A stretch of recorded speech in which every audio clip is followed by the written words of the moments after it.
Alright, we'll go ahead and get started. Thanks for showing up. I know it's a long weekend, so I appreciate you guys being here. So today, obviously, we are talking about the cerebellum. If you don't know me yet, my name's Elise. I'm the president. Jackson's back there. Jada's over here. We're all here. But we are going to dive into the cerebellum, which is actually Latin for little brain, if you haven't heard that spiel yet from Dr. Kingsley or others.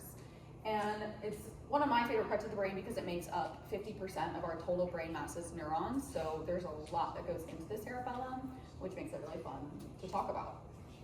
So kind of an outline for today, we're going to start by just talking about why it's important for daily living and how it can affect patients, especially when they're coming in and may have dysfunction. And we're also going to look at the end, how to examine patients to find that dysfunction.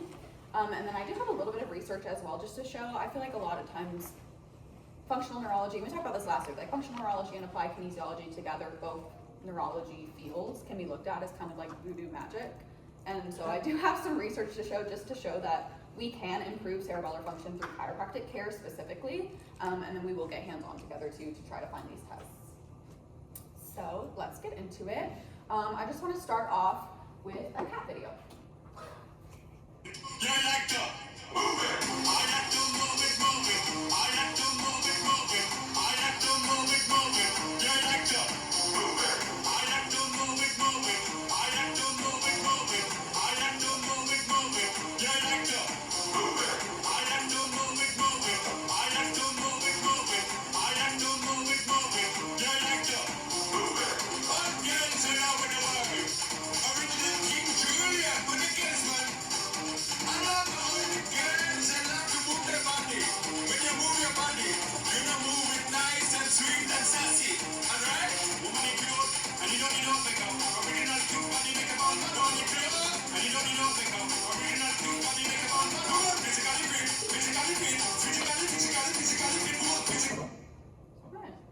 So as cute as these cats are, does anybody know what they're presenting with?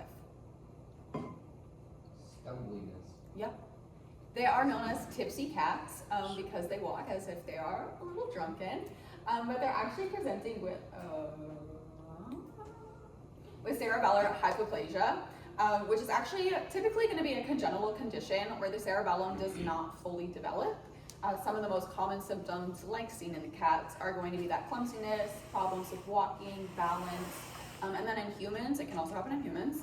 It can also include dizzy spells and intellectual disability, but that's hard to test on the cats. So, although hypoplasia is definitely an extreme form of the problems that we can see with the cerebellum, the question is still going to be, why is that cerebellar dysfunction causing such great defects in people, especially when it comes to coordination and balance. So let's get into that. So when many of us think of the cerebellum itself, we should think of it as like an autocorrect system, as it takes all of your incoming information or the efferent information from the body and all of the outgoing and efferent, I said that backwards, one's afferent, one's efferent, information from the cortex to compare to each other and provide error correction. So to kind of help remember the roles, we use our ABCs. So for A, we have accuracy. And for the accuracy of movements, the cerebellum is nice and simple. It just uses the input you get from your visual and your vestibular systems to correct any proprioceptive discrepancies that it sees. And it helps us remain more accurate in all of our movements, including like fine motor movements and walking, balance, things like that. Balance-wise, B, the cerebellum and the basal ganglia work together, and that's to modulate the muscle tone and help with the fluidity of more complex motor patterns. So for those that don't know, that basal ganglia helps with the intensity and the timing of movements, and the cerebellum is going to take that as well. And then C, for coordination and cognition, the cerebellum is going to use those fine motor tuning programs to change patterns of movement using that neuroplasticity or rewiring that we've talked about through the tri. So think of it like this. The cerebellum, otherwise known as, we like to call it Sarah the ballerina, has a very high functioning cerebellum, right? Sarah the ballerina's dances are always really accurate, they're always very balanced, they're always fluid, even though they may seem to be super complex to the eye. It's when you see somebody performing a sport when you're like, wow, they make it look so easy. That's definitely a sign that they have a fairly high functioning cerebellum because they're making complex movements or complex dances, sports, things like that. looks super easy. They don't even have to think about it anymore. Their cerebellum is taking over and making it natural habit. So when it comes into the cerebellum as well, one of the funner things about it is it's linked with motivation and reward learning. So the cerebellum does help with that like Pavloving, because it helps to pick out and execute the most valuable actions to help reinforce learning. So when it comes to like procedural memories or riding a bike, it's going to help remember this is how you balance. So that every time you fall, you're gonna start to remember what you did to make you fall and what you did to stay upright. And nowadays, you probably don't have to think about it much. So let's get over how we can like examine and find that cerebellar dysfunction in patients. So to start your exam, the exam starts, if you haven't heard yet, the second you walk in the door, the second the patient walks in the door. Hopefully you would be there first. But some things to look at immediately are going to be giving them a conscious test in their eyes. So when you're shaking their hand during your introduction, you should look immediately to see if there's any nystagmus, which is like a shaking of the eye. I'm just gonna show this clip. That's nystagmus. So I know my first try was like, I don't know what the heck that means. It's just that little shaking, that vibration of the eye. An important thing to note about that vibration is that that fast movement will tend to trend towards the side of the cerebellar lesion. Like we've talked about before, hemisphericity as a whole is slightly outdated because everything is working all at once, but you will want to target closer to that side of the cerebellar lesion. Then the next thing you want to do, again, while introducing yourself to the patient, they don't know that they're being tested yet, that they are. The next is going to be how they speak. You'll hear like an over enunciation. So a lot of times, although they're tipsy cats, they wouldn't speak drunkenly or slurred. It would be the opposite of that. It would be a lot more enunciated. So for example, my name is Elise Antonina. I pronounce it like Elise Antonina. But if I had that scanning speech pattern, it might be Elise Antonina. Like it's a lot more stuttered and a lot more over exaggerated almost. And then the last thing you're gonna look at before the patient realizes they're being tested is gait. So as a patient walks in, you're gonna be looking for any acute ataxia. So that's gonna be like what we saw in the cats, but it might not be as dramatic, but you're looking for maybe a wide base stance that kind of helps them remain balanced. It's a lot easier when you're out here than it is here. As well as just a staggering gait in general. Again, similar to that tipsy, that drunkenness, anything like that would be seen right as the patient walks in. All right, so when we talk about examining cerebellar dysfunction, there are a lot of tests that we can do, especially because it works so closely with every other part of your brain. But we're gonna focus on just 4 today, so I'll go over just these 4 and we'll test them towards the end. But just know in your back of your head that there are so many more, including that finger to nose test we did like the first week if you were here, that tandem walking like you would do if you were pulled over. Hopefully nobody's been pulled over for a DUI. The Fukuda step test, which I think we also did the first week, Jackson demonstrated, where you close your eyes and you march, see what happens. So there's a lot, but today we're just gonna start with these 4. We'll start with the rapid alternating movements. So for this test, you're gonna have the patient flip their hands from a supinated position to a pronated position as quickly as possible. All you're looking for is some sort of dysfunction in that movement. It will look abnormal. So when a patient has a cerebellar disease, one movement cannot be quickly followed by the opposite, and that's causing that irregular and clumsy movement. And that's known as dysdatokinesis. Not to interrupt you, if you want me, I'm happy to show mine, because I have a pretty noticeable one. Amazing. All right. Sure. I have a video too for this part. That's dysdatokinesis. Okay, I'm not as bad as I thought I would. I love her shirt though. I've never noticed it before, but it says ataxia and it's got a little taxi on it. It says it's not a foreign cab. Yeah. So that's a pretty strong form of dyscatokinesis. A lot of times, I like to show these videos because a lot of times in school and in class and in club, we test on each other. And while that's great because you get to know the rhythm and how these tests are performed, you don't always see high dysfunction, because most people at this school are fairly able-bodied at this. You know, it's a hard career to do without it. Like Dr. Norka says, he's got a pretty positive test. Maybe not that bad. That's a pretty extreme, but I do want to show what extremes can look like, because of that. Like, you might think like, oh, maybe you have cerebellar dysfunction, but that's what true dysfunction really, really looks like. The next is going to be your rebound phenomenon. And the easiest way to do this is to have the patient hold their arms out straight with their eyes closed. And you're just gonna gently push one arm down at a time and then try both at once. Most people should be able to regain control of their arm after you push it. And obviously you're not shoving as hard as you can. It's a nice gentle little push, similar to the muscle testing with high kinesiology we've done. Most people are gonna regain that balance. They're gonna find the original position quickly, but in someone with a cerebellar defect or dysfunction, they may kind of oscillate their rebound or even have a really exaggerated movement bouncing back up, or vice versa. You can do this a few different ways. I think it's easiest like this. You can also do it with bent arms and try to pull their arm down.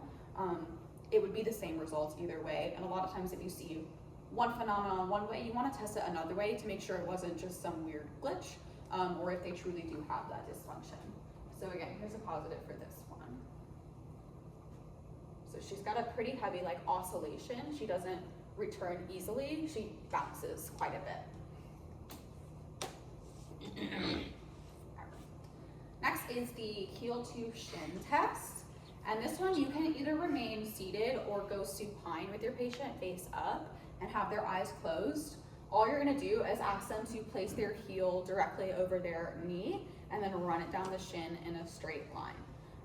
It's harder to do standing up because you have to balance on one foot, but it is possible. And you'll do that again, seated or laying down. In an abnormal result, you might see like a spastic movement, or what we call dysmetria, which basically means they're gonna overshoot or undershoot their movement.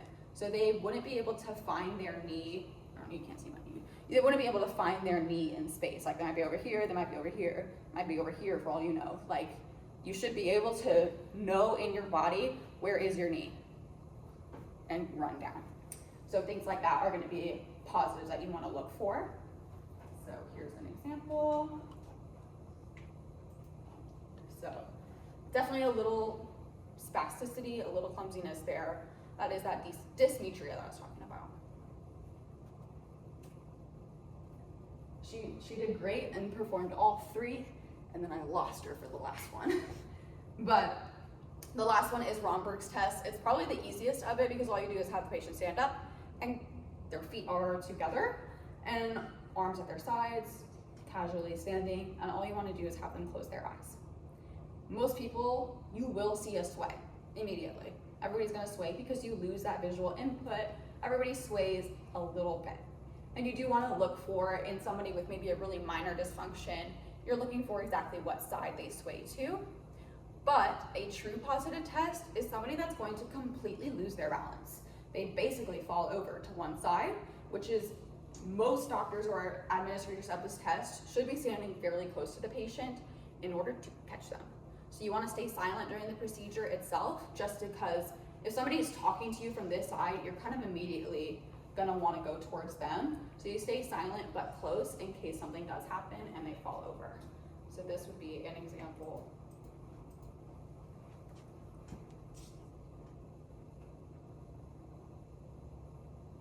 So he falls over basically as if the ground is moving beneath him. Most of us won't have that effect, but it does happen. Poor guy.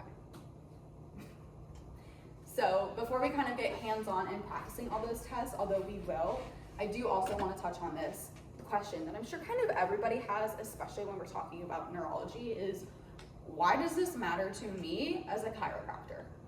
And I want to preface this with, because the brain works really closely with itself, it's nearly impossible to isolate the cerebellum because it's connected to your brain. And that does make research difficult. But due to the chiropractor's ability to manipulate the nervous system and rewire those neurons using that neuroplasticity, we can actually have an effect on cerebellar dysfunction and we can test it, but we may not be able to completely cure or heal a physical or congenital disability. That's something that maybe out of our hands, But again, there's always a chance that we can manage symptoms. So for the first one, in 2009, this research was done on a 7-year-old with cerebellar ataxia, and he was diagnosed with a transneural dysfunction to the right cerebellum and was presented to a chiropractor. Neurorehabilitative exercises were given during the office visit, along with high velocity, low amplitude adjustment, so our HVLA thrusts, through the full spine. And within 4 weeks, there was a marked improvement of gait patterns and a resolution of the ataxia. So helping rewire his nervous system through adjustments and those neurorehabilitative exercises improved him in only a month. And you can imagine for a 7-year-old that can't walk and run easily, that was a huge change of life for him. The next is a comparative study that was done in 2013. They found 10 volunteers that had subclinical neck pain, which is easily described as pain you no longer feel, but it still affects you, as well as 10 healthy control subjects. So using a transcranial magnetic stimulation with a spinal manipulation, measurements of that cerebellar inhibition was decreased by 19% in the patients, and an improvement in task performances and proprioception was noted as well. So again, a similar result to the first of, there was a huge 20% of a decrease for somebody that is experiencing this for years is a huge difference that you can make. And last is a case study that was done in 2017. This 38-year-old female sought chiropractic care after cognitive difficulties due to atrophy in her left cerebellum.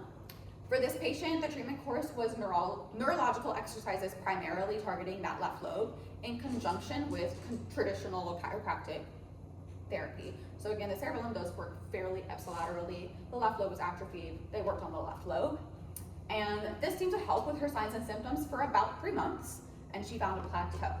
So like I said earlier, we can't change congenital hypoplasia. If her cerebellum has been like that forever, it's probably always going to be atrophied to an extent. But we can improve the quality of life for some patients through that neuroplasticity and can even help it grow to a point. But with most patients, even not neurological patients, but just as chiropractors, patients will reach a plateau. Whether it's a plateau because they feel great and they can move, or whether it's because that's just how their body works and that's all that we can do. We do have to acknowledge, like, it's time for us as doctors to swallow our pride sometimes and say, this is how far I could get you. Whether it's not me, maybe somebody else can take you further, but typically for a congenital issue like this, that when we're talking neurologically specifically, it is about as far as anybody could take them. But once we find that improvement, at least, and you plateau at an improved state, I'm happy with that. So, with all that said and done, fairly short presentation today.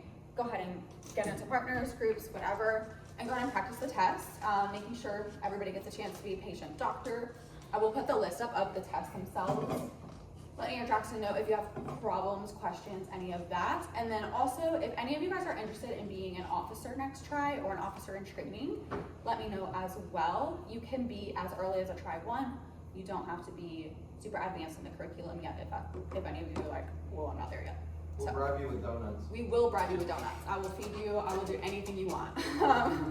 But have fun. That's it.